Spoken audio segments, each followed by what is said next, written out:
ओम अज्ञानतिमिरान्धस्य ज्ञानञ्जनशलाकया चक्षुरुन्मिलितं येन तस्मै श्रीगुरवे नमः। नमः ओं विष्णुपदाय कृष्णप्रेष्ठाय भूतले श्रीमते भक्तिवेदान्तस्वामिनिति नामिने। नमस्ते सारस्वती देवे गौरवाणी प्रचारिणे निर्विशेषशून्यवादी पाश्चात्यदेशतारिणे। परम पूज्य श्री विश्वेशतीर्थ स्वामी जी पेजवर मठ, my obeisances unto his lotus feet, His Holiness Vishwa Prasanna Tirtha Swamiji, Sri Bananjaya Govindacharya, Justice N. Kumar, Dr. Babu Krishnamurti, Professor Mallepuram Venkatesh, all the eminent scholars who are assembled here, devotees of Krishna, and the press who are assembled here. Srila Prabhupada came in the parampara of Chaitanya Mahaprabhu, who lived in the 16th century.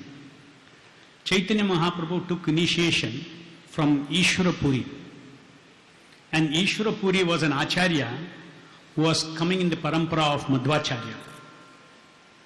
So Chaitanya Mahaprabhu spread Krishna Bhakti all over India. Sri Chaitanya Mahaprabhu, as Mr. Bananjaya Govindacharya said, has visited Udupi. And in 1961, few years before Srila Prabhupada went to America to preach, he also visited Udupi and took the blessings of Udupi Krishna.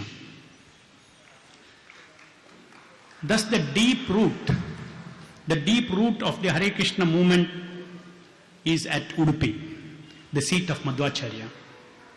And today it is a matter of great joy for us to be here at a holy place as Udupi Kshetra, at the feet of Udupi Krishna, in the holy presence of His Holiness Pejavar Shri and other great devotees, to discuss and glorify the transcendental story or Leela of Lord Krishna with his pure devotee Srila Prabhupada, who spread Krishna Bhakti all over the world. Dr. Babu Krishnamurti has beautifully weaved out this story in his work, Mahasadaka, with a great accuracy to historical facts of the Hare Krishna movement that happened from 1966, the year Prabhupada landed in America, until his Samadhi in 1977. It is a pride for us as followers of Srila Prabhupada to discuss and glorify the immense services rendered to Madhva Parampara by this great soul, His Divine Grace, A.C. Bhaktivedanta Swami Prabhupada. Srila Prabhupada, as the transcendental messenger of Sri Chaitanya Mahaprabhu, extensively propagated the message of Srimad Bhagavatam and Bhagavad Gita all over the world, glorifying Krishna as the Supreme Lord and the absolute truth. He spread the glories of Hare Krishna movement, Hare Krishna Mahamantra, through the Sankirtana all over the world. Srila Prabhupada left this world in 1977. This movement that he initiated is still going on expanding all over the world even after 40 years. You all heard Chanchalapati Das talking about what Srila Prabhupada replied to the press reporter when they asked him what will happen to this movement after you die. He said he'll never die and he'll live forever in his books. Today, by the simple fact that thousands of devotees all over the world who are reading his books are being influenced, devotees and non-devotees, influenced and transforming their lives, proves that he is living still in his books. My case is an example. I dedicated my life in this movement to this movement in 1981 when I was 24 years old, just by reading Srila Prabhupada's books in the IIT library where I was studying. I never met Srila Prabhupada when he was moving on this planet. Yet such is a life-transforming influence on anyone who reads Srila Prabhupada's translation and purports to Bhagavad Gita and Srimad Bhagavatam. Srila Prabhupada said that no one within 10-mile radius of his temple should go hungry. Simple statement of Srila Prabhupada today has become the Akshaya Patra program, which is reaching millions of children prasadam every day. Such is the power of the Vani of Srila Prabhupada.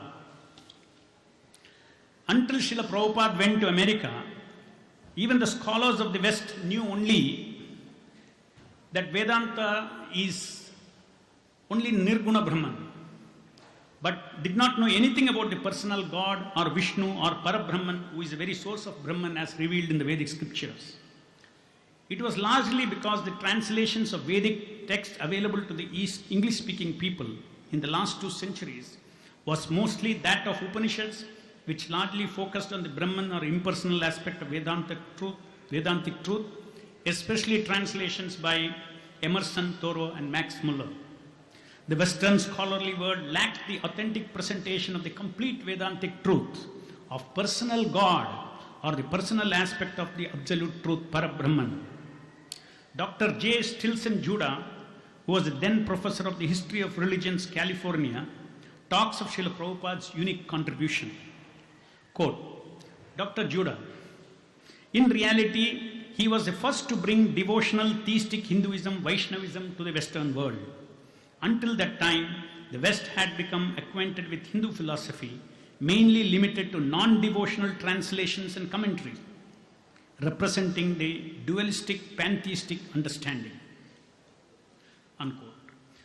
Bhaktivedanta Swami Srila Prabhupada has not only transplanted the Vedantic philosophy in its completeness to the Western world, he also transplanted the culture and lifestyle of India through which they can practice the philosophy of real life.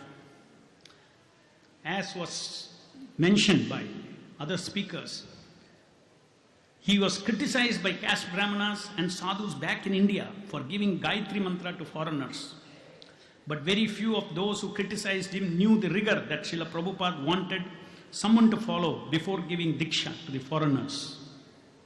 First of all, by the personal purity of Srila Prabhupada, he first influenced the foreigners to adopt a sattvic way of life, to wake up before Brahma Muhurta and worship the deity of Krishna. Then he has to chant 16 malas of Hare Krishna mantra, which takes about 2 hours, and then follow the 4 principles which Chanchalapati Das explained. Having strong faith in the power of the holy name, Srila Prabhupada asked his Western disciples to start doing japa of Krishna Nama and Sankirtana. And he had full faith that this Sankirtana or the holy name had the power to change the samskara. And after they chanted Hare Krishna for sufficiently long time, Srila Prabhupada, then he gave them Diksha. And then after giving Harinam Diksha, after again 6 months to 1 year of chanting mala every day, then only Srila Prabhupada gave them the Gayatri Mantra. As Justice N. Kumar said, Srila Prabhupada went to America at a time when the youth of America were frustrated with the materialistic goals of the then prevailing Western culture. They had been searching for a more valuable transcendental reality, which they were yet to find. They did not find any meaning in the mainline religions that have supported this culture. For these people, Srila Prabhupada provided a meaningful goal in life to love God, along with the strict discipline by means of which one may achieve them. And he empowered these disciples to work in a missionary spirit to spread the message of Bhagavad Gita and Bhagavatam and Harinam Sankirtan all over the world. Thus, the movement exploded in a short span of 11 years.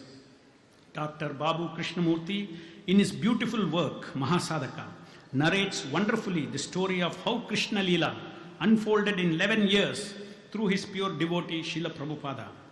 We are very grateful to Dr. Babu Krishnamurti for his hard and dedicated efforts and pray to Lord Krishna and Srila Prabhupada to shower their blessings upon him. We, as the humble servants of this great personality, Srila Prabhupada, express our gratitude to Udupi monks, especially Pejavar Sri, for always respecting, loving, honoring, and encouraging Vaishnavas who come here from all over the world. We are ever grateful to you, Swamiji. Thank you very much.